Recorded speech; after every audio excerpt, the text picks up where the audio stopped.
Hello guys, welcome back. आज मैं लेके आया हूँ पैथोलॉजी का हाई यील्ड कंटेंट। तो आप सोच रहे होंगे कि मैं इतना रैपिडली क्यों जा रहा हूँ, इतना फास्ट क्यों जा रहा हूँ। क्योंकि अपने पास 3 महीने हैं, सिर्फ ओनली 3 मंथ्स, और मैं हर रोज़ वीडियो बना रहा हूँ, हर रोज़ अपलोड कर रहा हूँ। क्योंकि मेरा क्राइटेरिया एक ही है, जो भी है जल्द से जल्द मैं वीडियोस अपलोड करूँ, आप तक हाई यील्ड कंटेंट पहुँचा दूँ और आपका एग्ज़ाम बस क्लियर हो जाए। मेरा गोल यही है और कुछ नहीं है। तो आप मानोगे नहीं, आपको मैं दिखाता हूँ। इट्स 2 o'clock, रात के 2 बज रहे और मैं अभी पूरा एडिटिंग करके फिनिश किया मैंने अभी। अब मैं शेड्यूल पे रख दूंगा वीडियो, कल 11-12 बजे के आसपास करीब मॉर्निंग में वो अपलोड हो जाएगा। तो एक ही है गाइस कि मैं मेहनत से बना रहा हूँ वीडियो, मैं मेहनत से कंटेंट बना रहा हूँ। आपको उतनी मेहनत से पढ़ाई करनी है। जो भी बता रहा हूँ, जो भी टॉपिक्स बता रहा हूँ, आपको वो अच्छे से पढ़ने हैं। क्योंकि ये जो वीडियो है इसमें मैं टॉपिक्स बता रहा हूँ, सिखा नहीं रहा हूँ, मैं टॉपिक्स बता रहा हूँ, आपको वो पढ़ना है। ठीक है, तो मैं और सेशंस ले लूँगा जिसमें PYQs हो गए, और डीपली मैं ले लूँगा सब। ये तो बस सुपरफिशियली बता रहा हूँ, क्योंकि अपना जितना जल्दी हो सकता है उतना कवर अप कर लेंगे। एंड आफ्टर दैट क्वेश्चंस का प्रैक्टिस होगा, वो भी मैं करा लूँगा। और बाद में जो वीडियोस होंगे वो ऐसे वीडियोस होंगे कि वहाँ पे रैपिड रिवीजन होगी। ठीक है, तो हर रोज़ मैं अपलोड कर रहा हूँ वीडियो, बस आप देखिए। और कुछ लोगों का ये कहना है कि भाई ये सब क्यों कर रहा है, तेरे पास 2 महीने हैं, उसके बाद इंटर्नशिप चालू होगी, चिल कर, मज़े कर, घूम ले, फिर ले। नहीं भाई, मेरा एक ही है, मुझे सिखाना पसंद है, टीचिंग पसंद है, और जो भी मेरा नॉलेज है, जितना मेरे पास है, वो मुझे आप तक शेयर करना पसंद है। That's it. तो बस यही है, आप देखो, वीडियो देखो और पॉइंट्स लिख के लो। ठीक है, हर चीज़ मैं बता रहा हूँ वो पॉइंट्स लिखो, जितने इम्पोर्टेंट पॉइंट्स मैं बता रहा हूँ। ये एक्सपीरियंस है मेरा कि ये आएगी कुछ भी हो। तो आज हम बात करेंगे ऐसे सब्जेक्ट का, पैथोलॉजी, जो इंटीग्रेटेड फॉर्म में क्वेश्चंस फॉर्म करता है, मेडिसिन से लिंक्ड है। तो पैथोलॉजी काफ़ी इम्पॉर्टेंट है, इसे अवॉइड नहीं करना चाहिए। We should not avoid this subject. We have lot of to remember in this subject and it is linked with medicine. So let's begin. So अभी बात करते हैं सेल इंजरी एंड एडेप्टेशन। तो इसमें टाइप्स होते हैं, जैसे रिवर्सिबल वर्सेस इरिवर्सिबल इंजरी। तो हमें मालूम होना चाहिए रिवर्सिबल इंजरी में क्या होता है और इरिवर्सिबल इंजरी क्या होती है। इरिवर्सिबल वो इंजरी होती है जिसमें नियोप्लेजिया फॉर्म होने के चांसेस होते हैं, लाइक कैंसर्स।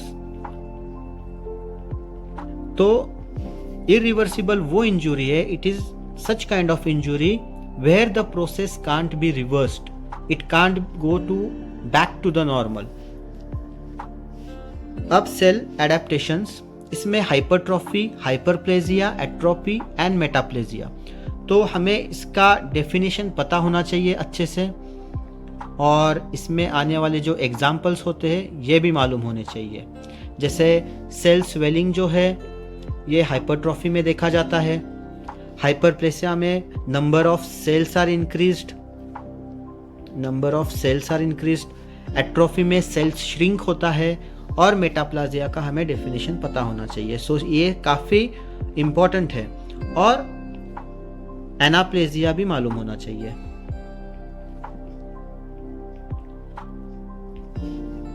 अब mechanism of necrosis and apoptosis, ये मैकेनिज्म क्या रोल प्ले करता है, कैसा होता है नेक्रोसिस और एपोप्टोसिस में। तो ये हमें अच्छे से टर्म्स जितने भी पैथोलॉजी में है वो हमें मस्ट याद होनी है, और इस पे 1 लाइनर क्वेश्चन भी बन सकते हैं।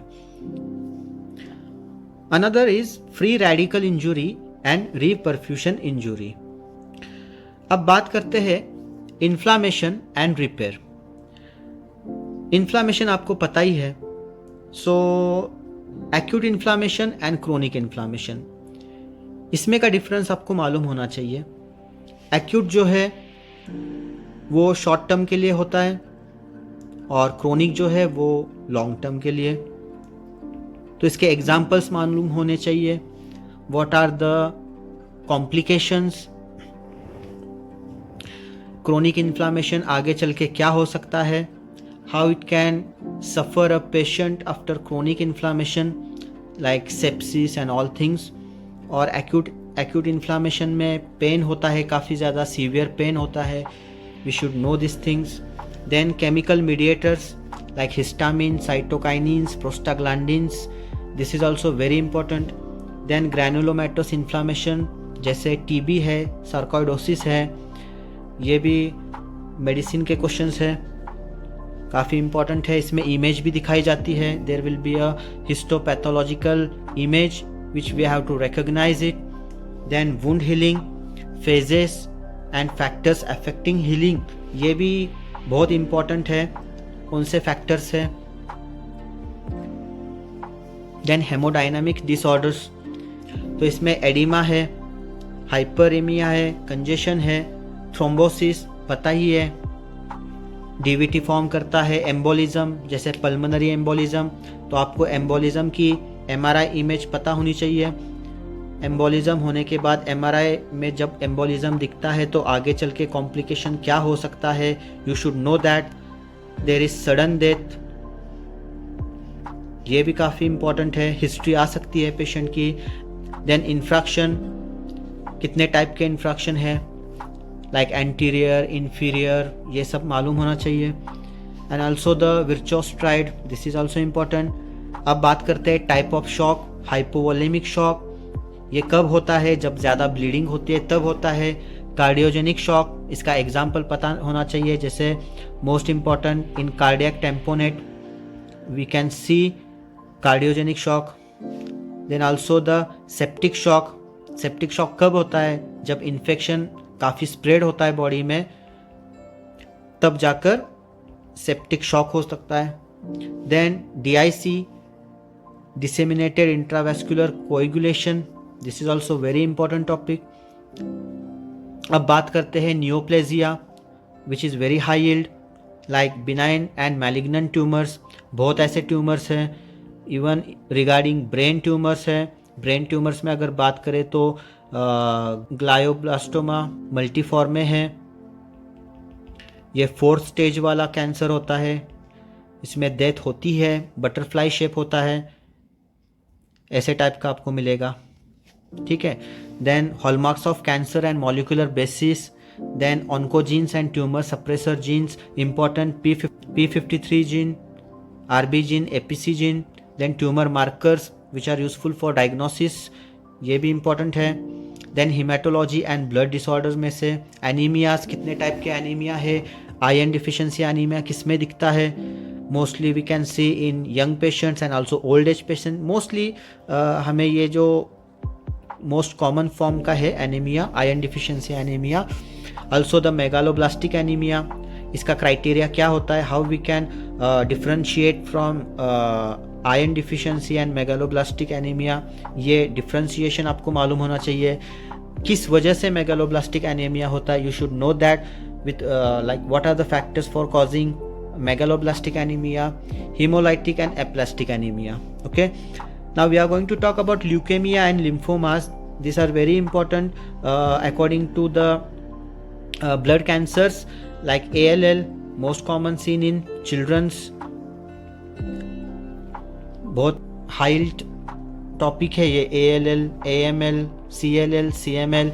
इसमें यह है कि आपको देखना है, इसका एक ही सबसे इम्पोर्टेंट फैक्टर होता है कि आपको एज देखिए, पहले एज बच्चों का है, यंगर पीपल का है या एल्डर पीपल का है, तो ये देख के हमें वो डिसाइड करना होता है। Then Hodgkin's versus non Hodgkin lymphoma, तो इसमें भी आपको मिलेगा Burkitt's lymphoma, very important. Burkitt's lymphoma में आपको एक इमेज दी जाएंगी, इमेज में अफ्रीकन लड़का होगा जिसके जॉ पे ऐसे आपको दिखेगा। देन इसमें आप में स्टार स्काई अपीयरेंस भी दिख सकता है। तो ये अलग अलग टाइप के इमेजेस देते हैं। They are asking such kind of questions including images, और they will just give the history of that patient and they will ask you the question. Then multiple myeloma, you can get x-ray of skull. Then myeloproliferative disorders भी है, important होते हैं. Then hemostasis disorders जैसे haemophilia है, इसमें दो आते हैं, haemophilia type A and type B. आपको इसका इनहेरिटेंस पता होना चाहिए. देन वॉन विलीब्रैंड डिजीज़ पता होना चाहिए. जैसे हीमोफीलिया में आपको हिस्ट्री दिया जाता है, हिस्ट्री में आपको जॉइंट स्वेलिंग दिया जा सकता है. There will be a history of joint swelling. It will be not particular joint swelling but accumulation of blood around the joint. This will be the history. Also then von Willebrand disease, इसमें आपको दिखेगा like gum bleeding especially. You should know this. I'm just going very rapidly so we don't have so much time that we can talk on each and every topic in detail. This is just a high yield contents. I am giving you like kind of short description about it. Systemic pathology का overview, इसमें cardiovascular, इसमें atherosclerosis मिलेगा. इसमें क्या होता है ये आपको मालूम होना चाहिए. Hypertension very important. एमआई पे ईसीजी दे सकते हैं.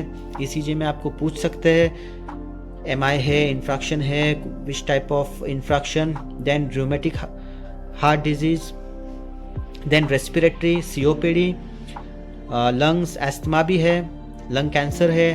Then tuberculosis. Also they will give the image of x-ray. You have to find the pneumonia, which lobe of pneumonia, middle lobe, especially middle lobe का दिया जाता है. Then too you have to know everything about it. Then also they will ask you some kind of images in which like there will be MRI or CT images. You have to find out like cannonball appearance on x-ray. It can give rise to metastasis. ये पता होना चाहिए. Previous year question है वो मैं सब कुछ series ले लूँगा प्रीवियस ईयर क्वेश्चंस की. अभी जस्ट हम ये कर रहे हैं, हाई यील्ड देख रहे हैं. देन रिनल्स है, नेफ्राइटिक वर्सेस नेफ्रोटिक. नेफ्रोटिक में क्या बढ़ेगा? प्रोटीन. और नेफ्रिटिक में क्या होगा? Haematuria, basic things. Then GI में peptic ulcer, we have to treat with PPIs, proton pump inhibitors. Then IBD, inflammatory bowel disorders. Then liver cirrhosis. Liver cirrhosis में आपको लिवर कैंसर मालूम होना चाहिए, वेरी इंपॉर्टेंट. किस में होता है लिवर सिरोसिस, क्या स्टेजिंग रहती है, this is also very important. So now we are talking about the endocrine. इसमें थायराइड डिसऑर्डर्स है. इसमें आपको hyperthyroidism, then hypothyroidism, clinical history of this both, how they differ with each other. Also you should know the drugs of this, which drugs can be given in hyperthyroidism, which drugs are given in hypothyroidism. Pregnancy अगर होगी उसमें thyroid hyperthyroidism है या hypo है, इसमें कौन से drugs दिए जाते हैं, you should know this. Then adrenal disorders, इसमें आपको फियोक्रोमोसाइटोमा का दिया जाएगा. You will get the MRI और जस्ट नॉर्मल हिस्ट्री. फियोक्रोमोसाइटोमा, इसमें हाई बीपी होगा. इसके ड्रग्स आपको मालूम होने चाहिए, which are those drugs which can given in pre operative, intra operative and post operative. Then diabetes type 1, type 2 इसके अलावा भी है. इसके ड्रग्स, डायबिटीज़ में देने वाले ड्रग्स, ये भी इंपॉर्टेंट होते हैं. Then important stains and test. अब इसमें होता है कि आपको स्टेन्स पता होने चाहिए, लेकिन ये काफ़ी इंपॉर्टेंट है. HNE, PAS stain, Ziehl Neelsen stain, Congo red, Giemsa stain. आपको इसके इमेजेस अच्छे से रटना है. कौन से स्टेन में कौन से कलर्स है ये आपको देखने हैं. Tumour markers and immunohistochemistry. Tumour markers कौन से होते हैं? जैसे in breast cancer important will be in breast, pancreas, ovary, most important. Then special test in haematology and microbiology, आपको टेस्ट मालूम होने चाहिए. तो ये सारी चीज़ें इंपॉर्टेंट है, काफ़ी रैपिड, ये काफ़ी हाईली आस्क्ड क्वेश्चंस हैं. और last is like you have to do with mnemonics. Pathology में निमोनिक्स काफ़ी यूजफुल होते हैं. Past year questions which I will take soon. Then read explanations, आपको PYQ के साथ एक्सप्लेनेशंस रीड करने हैं और आपको स्लाइड्स देखनी है, इमेजेस देखने हैं, multiple times of revision. Pathology में द बेसिक थिंग इज आपको रिवीजन रिवीजन रिवीजन करना है, दैट्स इट। होप करता हूँ कि आपको वीडियो अच्छा लगा होगा। कमेंट में ज़रूर बताना, अगर कोई इम्प्रूवमेंट चाहिए तो वो भी बताना, वो भी मैं इम्प्रूव कर दूंगा। और पॉजिटिव रहा तो वो भी बताना, I will get the motivation from you. So people, we know the different type of anemias, but very important anemias are like iron deficiency anemia, then chronic disease of anemia, megaloblastic anemia, aplastic anemia, sideroblastic anaemia. ये जो anaemias है ये काफ़ी important है, ये आपको आएंगे ही आएंगे। Then you should know the bodies like Negri bodies कहाँ मिलेगी, रेबीज़ में मिलेगी, देन हमारी लिवी बॉडीज़ कहाँ होगी, ये हमें पता होना चाहिए। पार्किंसन और अल्जाइमर में फ़र्क क्या होता है, क्या डिफरेंस होता है, you should know that. Tumour markers, ovary, pancreas, colorectal, then और क्या होता है, मिलानोमा, थायराइड, ये सारी चीज़ें इसके जो ट्यूमर मार्कर्स है मालूम चाहिए। ब्रेस्ट कैंसर के ट्यूमर मार्कर्स मालूम होने चाहिए। अगर ब्रेस्ट कैंसर की बात करूँ तो उसका स्टेजिंग, ड्रग्स, ये सब इम्पोर्टेंट है। फिर मोस्ट कॉमन सेल इंजुरी क्या होती है, किस वजह से होती है, हाइपोक्सिया से होती है, रिवर्सिबल, इरिवर्सिबल। तो ये जो है ये चीज़ें आपको क्वेश्चंस में आएगी। और कुछ सेल्स ऐसे होते हैं जो कि मोस्ट सेंसिटिव सेल्स होते हैं इंजुरी के, जैसे न्यूरॉन्स है, और कुछ रेजिस्टेंट सेल्स होते हैं, ये भी आपको यहाँ पे इंफॉर्मेशन इस रिगार्डिंग होनी चाहिए। फिर कुछ इमेजेस है, इमेजेस वो आती है हमें, जैसे कोएगुलेटिव नेक्रोसिस है, लिक्विफेक्टिव नेक्रोसिस। कोएगुलेटिव नेक्रोसिस कहाँ दिखेगा, लिवर में दिखेगा स्पेशली, और जो सॉलिड ऑर्गन्स है उसमें दिखेगा। लिक्विफेक्टिव नेक्रोसिस कहाँ होगा, तो वो ब्रेन में होगा। टीबी में कौन सा नेक्रोसिस होगा, ये भी आपको मालूम होना चाहिए। मैं फास्ट इसलिए बता रहा हूँ क्योंकि आप वो टॉपिक जाकर पढ़े, ठीक है। मैं अगर डिटेल में हर चीज़ें बताते रहूँगा आप वो पढ़ेंगे नहीं, आप वीडियो देखेंगे और फिनिश कर देंगे। लेकिन मैं आपको बस कैच पॉइंट बता रहा हूँ, कैच पॉइंट आपको पता चल जाएगा, आपको क्यूरियोसिटी होगी, जाके पढ़ लूँ, ठीक है। इन्होंने बताया कि ये चीज़ है तो ये मैं पढ़ लूँ, ठीक है। जैसे न्यूट्रोफिल्स कब बढ़ते हैं, ठीक है। न्यूट्रोफिल्स अगर बढ़ेंगे तो क्या होगा, बैक्टीरियल इन्फेक्शन होगा। यूजिनोफिल्स बढ़ेंगे तो क्या होगा, एलर्जी हो गया। लिम्फोसाइट होगा तो वायरल होगा। ये इंपॉर्टेंट है, बेसिक्स है, पता होना चाहिए। क्योंकि केस आ गया उसमें अगर सीबीसी होगा तो उसके वैल्यू से हमें समझ आना चाहिए कि कौन सा डिजीज हो सकता है। लंग्स रिलेटेड काफ़ी ज़्यादा आती है, जैसे pneumonia, type of pneumonia, typical, atypical, ठीक है, कौन से लोब में है, चेस्ट एक्सरे होगा उसमें बता देंगे वो। Specially as I told before, middle lobe वाला ही इमेज आता है, लेकिन फिर भी आपको सारी इमेजेस पता होनी चाहिए। फैट एम्बोलिज्म, पल्मोनरी एम्बोलिज्म, क्या डिफरेंस है दोनों में। पल्मोनरी एम्बोलिज्म होगा तो एमआरआई पे क्या आएगा, कौन सी इमेज बनेगी, तो इमेज बनेगी तो फिर सडन डेथ की भी हिस्ट्री होगी, ठीक है। इन्फ्रैक्शन, एमआई, हार्ट अटैक जो हम कहते हैं वो। देन ट्यूबरक्लोसिस में घोन कॉम्प्लेक्स, ये इंपॉर्टेंट है। मिलियरी ट्यूबरक्लोसिस, उसकी इमेज वेरी इंपॉर्टेंट।